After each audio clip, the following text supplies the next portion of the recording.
선한 사람 TV를 애청하고 계시는 국내외에 계시는 성도 여러분, 평안하셨습니까? 오늘도 계속해서 인간 바울의 일생 중에 답답한 일을 당하여도 라고 하는 주제로 한 시간 말씀드립니다.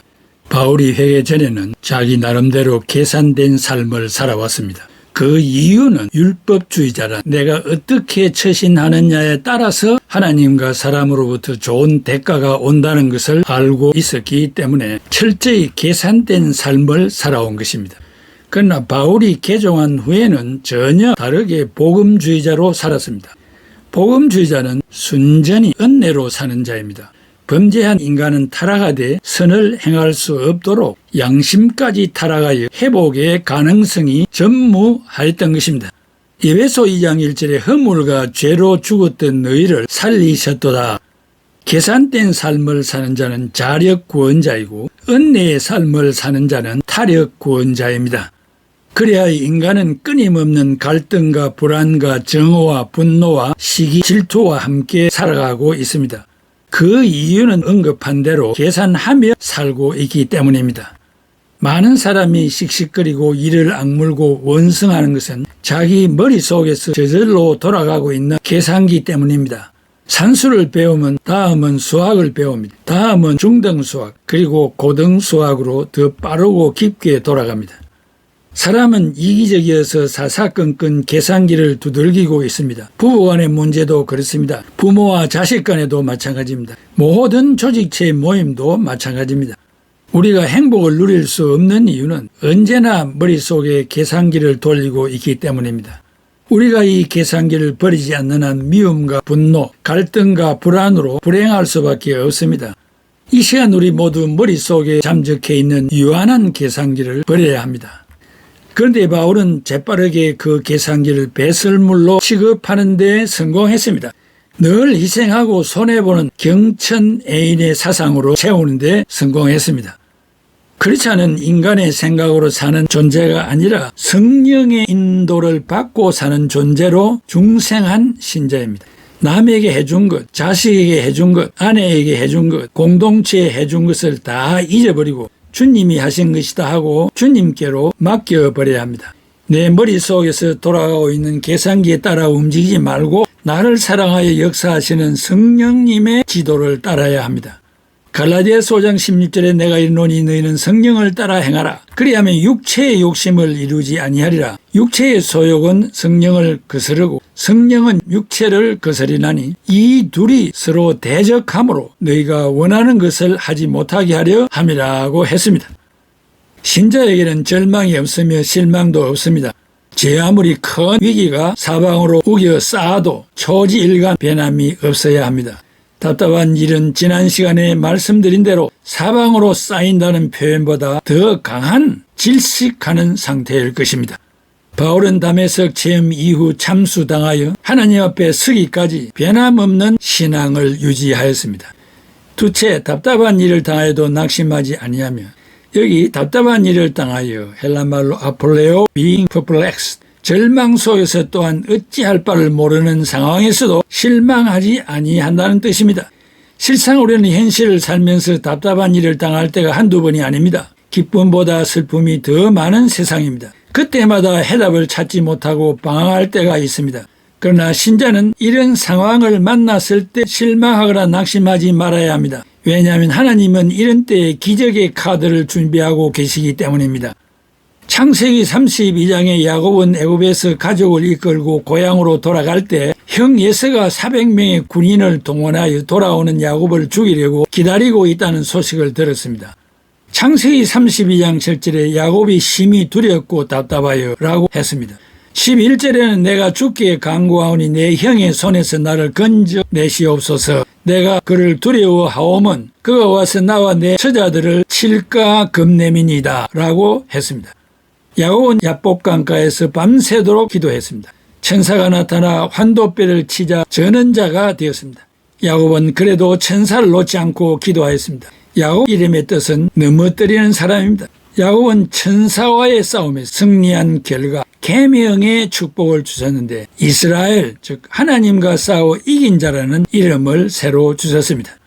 형에서는 새벽에 동생 야곱을 만나보니 밤새도록 천사와 씨름을 하고 철야 기도를 한 결과 은혜가 충만했지만 초라하게 보였던지 불쌍히 여길 마음이 생겨 얼싸안고 행적안에 정을 나누고 눈물로 화해했습니다. 세상 사람들은 마음이 답답한 술을 찾고 도박하고 쾌락의 길을 찾지만 성도들은 기도하고 말씀을 읽고 찬송함으로 마음의 위안과 환경의 변화를 만들어 새로운 장을 열게 됩니다. 미국 대통령 아브라함 링컨은 9세의 생모가 사망하였습니다. 그리하여 계모 밑에서 살게 되었습니다. 청년이 되어 결혼을 했는데 아내가 백혈병으로 죽게 되었습니다. 그리고 선거에 출마할 때마다 낙선을 하고 자녀 3명 중 3명이 죽었습니다. 천신만고 끝에 대통령에 당선되었습니다. 남북전쟁이 일어났는데 계모의 아들이 적군 남쪽 군대에 소속되어 있었습니다. 답답한 일이 멀리 있는 것이 아니라 바로 가족에게 있었던 것입니다. 그래도 링컨은 기도와 시편을 늘 읽으며 근심 걱정을 물리쳤습니다. 링컨은 자신과의 싸움과 가정적인 싸움과 남북 전쟁에서 승리하였습니다. 카네기 미국 기업인 철강 왕은 화장실에 그림 하나를 붙여 놓았습니다. 작은 배가 모래밭에 걸려 있어 바다로 가지 못하고 있는 그림입니다. 이 배만큼 답답한 일이 어디 있겠습니까? 그러나 이 그림을 좋아하는 이유는 그 그림 밑에 써있는 한 줄의 글 때문이었습니다. 반드시 민물이 밀려오리라. 그날 나는 바다로 나아가리라. 그는 고가의 돈을 지불하고 그 그림을 사서 걸어놓은 것입니다. 어떤 장애도 환경도 우리의 꿈을 막지 못합니다. 하나님께 기도하고 찬송하고 헌신의 삶을 살면 사도행전 16장 25, 26절에 한밤중에 바울과 실라가 기도하고 하나님을 찬송하며 제수들이 듣더라. 이에 갑자기 큰 지진이 나서 옥터가 움직이고 문이 곧 다 열리며 모든 사람의 매인 것이 다 벗어진지라. 마음의 평강과 위로를 주십니다. 그 문제와 함께 절망하지 않고 인내하고 성경대로 하면 반드시 성공이 찾아옵니다. 피아노 치는 변호사라는 책을 쓴 박지영 변호사는 어려서부터 피아노를 치며 노래 부르기를 좋아했습니다. 19세 때 림프샘 암에 걸려 절망에 빠지게 되었습니다. 항암 치료를 받았지만 희망을 찾을 수가 없었습니다. 그는 힘들 때마다 주기도문을 암송하기 시작했습니다. 그리고 항암 치료를 중단하고 자연식을 하면서 계속 기도와 말씀으로 암과 싸우며 부르짖었습니다. 하나님은 그녀의 기도를 들으시고 치유함을 받게 되었고 음대에 들어가서 공부하다가 법대로 전과하여 사법시험에 합격하고 현재 법무법인 로고스의 변호사가 되어 신앙생활을 잘하고 있습니다. 죽을 병에 걸렸지만 기도와 믿음으로 싸우며 나아갔더니 결국은 치유함을 받고 성공한 인생이 되었습니다. 이사야 40장 31절 오직 여호와를 앙망하는 자는 새 힘을 얻으리니 독수리가 날개치며 올라감 같을 것이요 다름질하여도 곤비하지 아니하겠고 걸어가도 피곤하지 아니하리로다. 이 낙심은 자살행위와 같습니다. 낙심은 마음을 바로잡지 못하여 목표를 놓치고 길을 잃게 되며 결국 방황하게 됩니다. 신자의 목표와 방향은 내 속에 계시는 보배 즉 길이요 진리요 생명이신 예수 그리스도를 말합니다. 이스라엘의 출애굽 역사에 광야의 행군, 가나안 점령 등 이 모든 것들이 신자에게 답답한 일을 당해도 낙심하지 아니한다는 진리를 보여주는 것입니다.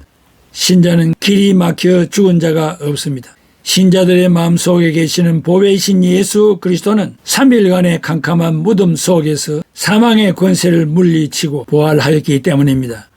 답답한 일을 당해도 결단코 낙심하지 맙시다. 사랑하는 애청자 여러분, 답답한 일을 당해도 낙심하지 아니하며 당한 자 외에 답답한 일이 무엇인가를 누가 알 수 있겠습니까? 이러한 상황 속에 이르렀을 때 크리스찬은 고개를 들고 위로 하나님을 바라보고 고개를 숙이고 기도하고 마음속에 평정과 평안을 가지고 내가 해야 할 바를 실천한다면 하나님이 준비하고 계시는 기적의 카드를 나에게 내밀 것입니다. 우리가 걸어가야 할 길을 막을 만한 답답한 일은 없습니다. 왜냐? 내 속에 보배이신 예수 그리스도가 살아 계시기 때문입니다. 성령님이 오늘도 나를 인도하고 계시기 때문입니다.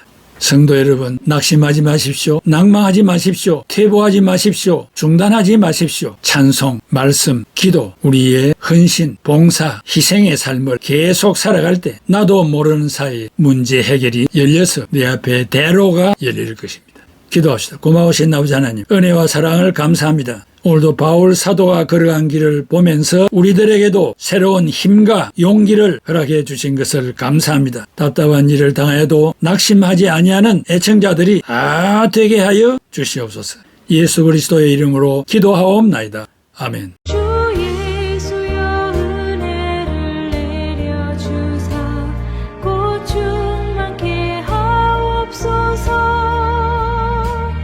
이 줄이고 목마른 나의 맘에 주 성령을 부소서. 주 예수여 충만한 은혜 내 영혼에 부소서. 주 예수만 나의 힘 되고 내 만족함 됩니다.